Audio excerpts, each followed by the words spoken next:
Hey, how's it going everyone? It's your boy Wags here, and welcome back to another episode of Obenseuer, a game where we take ownership of a rundown tenement building located inside of this quarantined city. It's our job to fix up the place and give homes to these very interesting looking people. If you can't recall, in the last episode I accomplished one of the most important goals I've set so far, renting out the first room and acquiring our first tenant. But that's not all. I also got the bathroom constructed, the basement cleared out, we made a bunch of beef wheat sandwiches, and we got a cage for all of our rats. But between you and me, I don't think any of it compares to the stuff that goes down in this episode. But as always, we must start from the beginning. I was in quite happy spirits after the success I had been through recently, gaining my first tenant, having a decent place to live, but there was always something else to be worked on. There were still multiple floors above that I didn't have access to, and another thing I would love to do is spice up the exterior of the building, but that was going to take a lot of time and a lot of money. I was still up to my usual course of business, mash making, vegetable growing, and obviously more wooden crates. That's when I wasn't being chased down by the local police. You gotta remember, not much changes here in Obenseuer. At least that's what the broke people want you to believe. It's me, I'm the broke people. Because I spend all my days grinding away just to be able to afford a meal and survive this place. But it's the small victories and moments in between that make everything worth it. For example, the police managed to get a hold of me one of these times. And during my stay in the cell, I found a suspicious hole in the wall. But not just any hole in the wall. A hole in the wall with an infected mushroom man inside.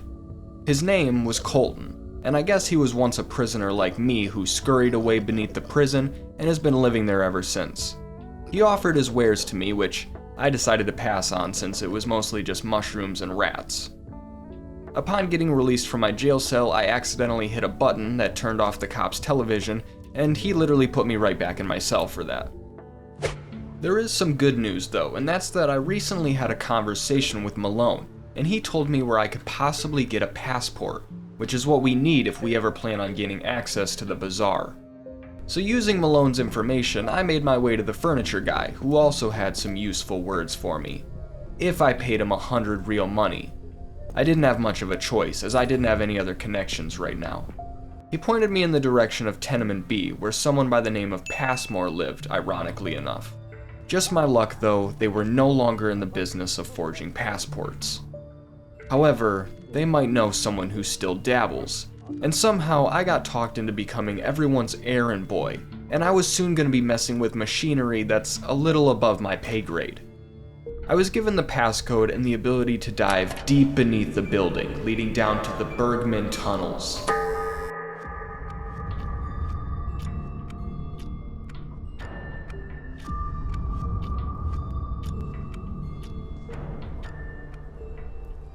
At the end was a control room with confusing instructions on how to operate the floodgate doors. Unfortunately, the control panel didn't have any fuses to power it though, so I was at a standstill for the moment.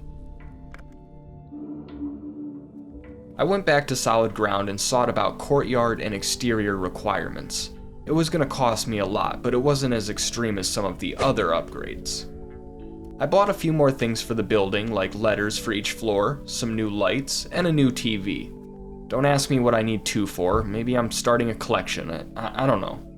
Either way, I find that even the smallest improvements turn the place around, and I could confidently say my home was better than the pigsty my tenant was living in. But that's their ordeal, not mine. As long as they pay their rent every day, they can do whatever they want with the place. I had some extra cash on me, so I made a choice to upgrade some of the second floor walls, and it was time I treated myself, so I upgraded my walls as well. What I forgot to realize though is that I was now going to be locked out of my apartment for the next 24 hours. So I did the only thing that made sense. I headed for the hostel and rented out one of these tiny, depressing pods. The next day, since I still couldn't access my apartment, I grabbed some spare fuses I had stashed away and headed back down to the tunnels. Now, usually stuff like this takes me a minute to figure out, but all I really did was pop in the fuses, which lit up the control panel. I flipped a few switches, and somehow I managed to unlock the door below. Ahead of me, though, was something I could only describe as a red tunnel of death.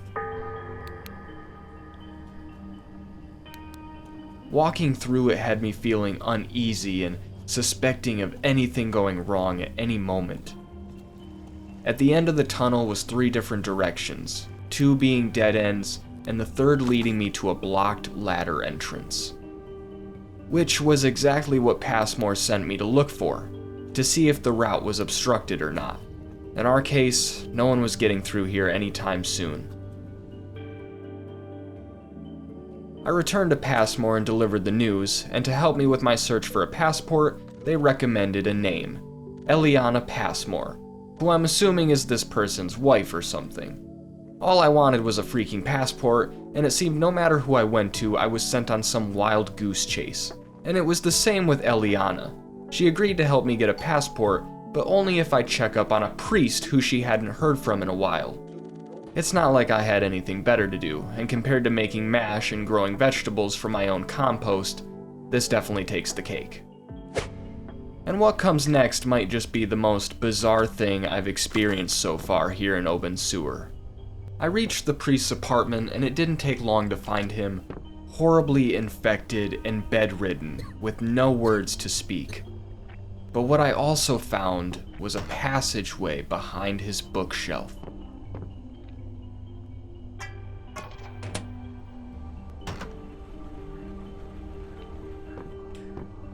On the other side was a chalkboard with the ramblings of an odd invention scribbled onto it called the Osrat. It just so happens this device was sat right on the table beside me, and like anyone, my first thoughts were entirely about what its purpose might be. But as I approached the bedridden priest, the signal spiked.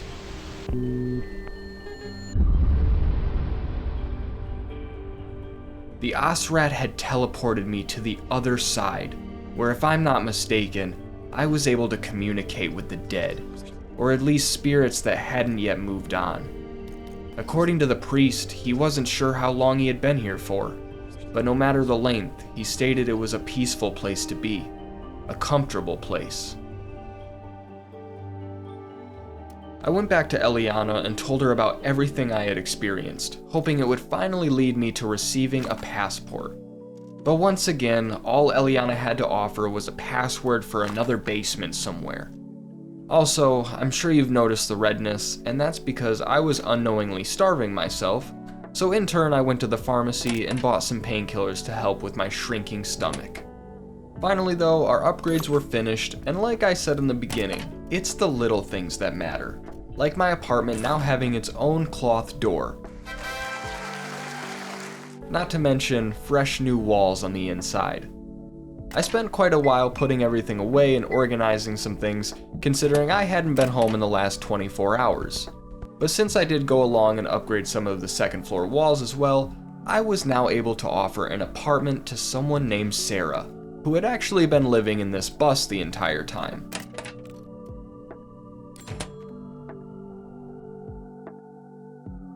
With another tenant set to move in, I decided to check out the Qube basements and try the password Eliana gave me.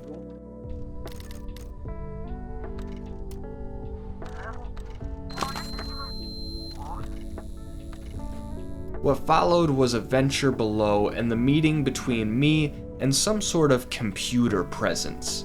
It spoke out to me, my own name, and told me it knew everything going on here in Obenseuer. Its name was Anya, and they requested my assistance to find a man named Hans, who seemed to have made this basement his home. Apparently he's somewhere in the mines, which reside just past this door. And I hate to break the fourth wall here, but as of right now, this is the end to the main storyline, at least until the next update drops and the mines become available. Don't get me wrong though, we still have many opportunities at bay, and not to mention there's still a lot of work to do on our building. For example, take care of all these rats because they were breeding and reproducing at a terrifying rate. You guys remember in that other universe where I dumped out all the garbage just to give you a better idea on how much there really was? Well, here's all the rats spread around my room. I wasn't lying, there's quite a lot. So many in fact that the next time I visited the furniture guy, I couldn't resist buying a second cage. This is gonna lead to a big problem, isn't it? I took a few rats from the old cage and threw them in the new one so I could start maximizing rat productivity, if you catch my drift. Out of all the addictions you can acquire here in Obenseuer, I didn't think mine would be shopping, but here I was now owning a third TV and a new bookshelf. Sarah was now entirely moved in, and like all of my tenants, I decided to pay her and her new apartment a visit. Sarah might need knee surgery in the future, but at least she had a place to call home. Aw, and how kind of her. I'm totally sure she made this pizza just for me. It was a while before anything interesting happened again, so in the meantime I bought a third rat cage. Sorry, my mistake. A fourth rat cage. And I was really starting to enjoy the cooking aspect now that I wasn't burning everything I touched. So here's a ton of sandwiches I made.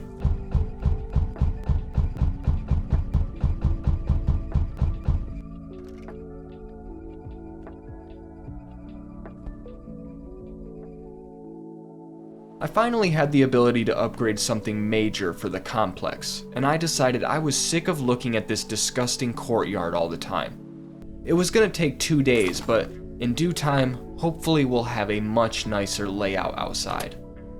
I also bought a meat grinder because, sorry to break this to you, but these rats are not my pets, and they certainly aren't here just to look at. The initial plan was to cook these rats and make sure I never had to worry about food ever again. I just hadn't carried through with the process yet. But beware, it's coming. I ran into a guy named Pate, and thanks to his limited requirements, he was next on my list for a possible tenant.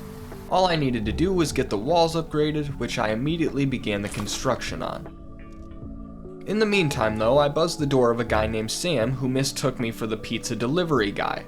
And even though I wasn't his normal delivery, he said he'd be willing to pay me for any homemade pizzas I bring him.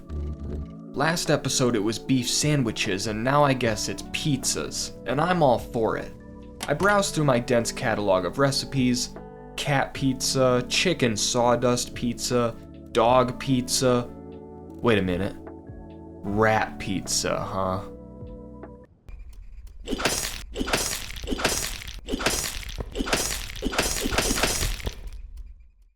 Hey, I warned you. The new courtyard was also finally finished, and after paying off the last bill, it was time to see how it looked. And would you look at that? There were no more radioactive bags sitting outside. We had a walkway lined with wooden boards. I was actually really pleased with this upgrade. Things started moving pretty fast after that, honestly.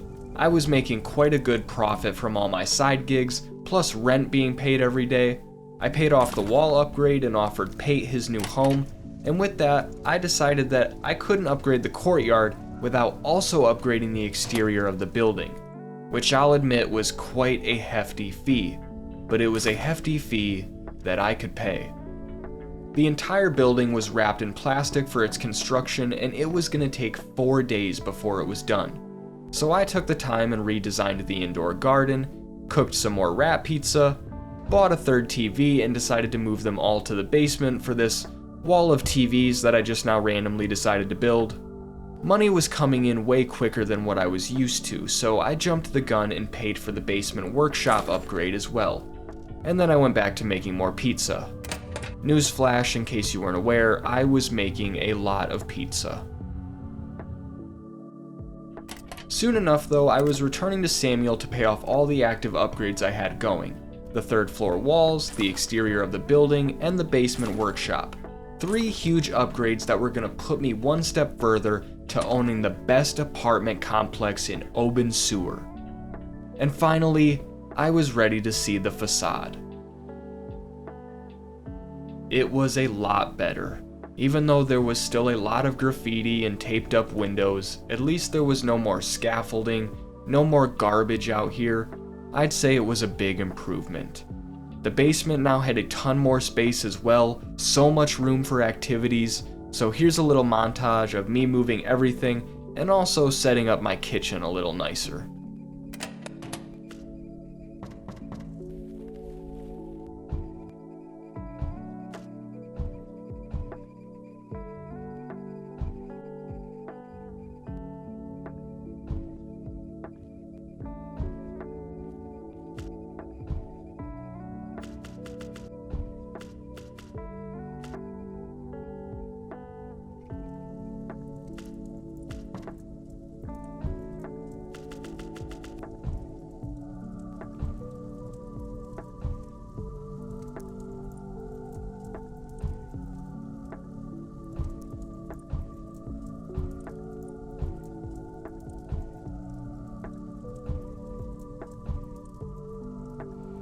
And here we are, nearing the end of this episode, as I've accomplished so many things during this time around.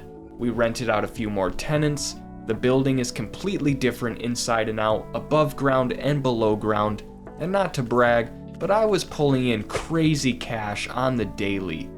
Things were good, way better than the first time we stumbled across this place, and that's what this is about, the recollection on what this building used to look like, and recognizing what all we've done to make it better. Even though I might swipe an occasional item or a few coins to get ahead, I think in the end it's justified because one by one we truly are creating a new home for people here in Obenseuer. And I can't wait to see what happens next.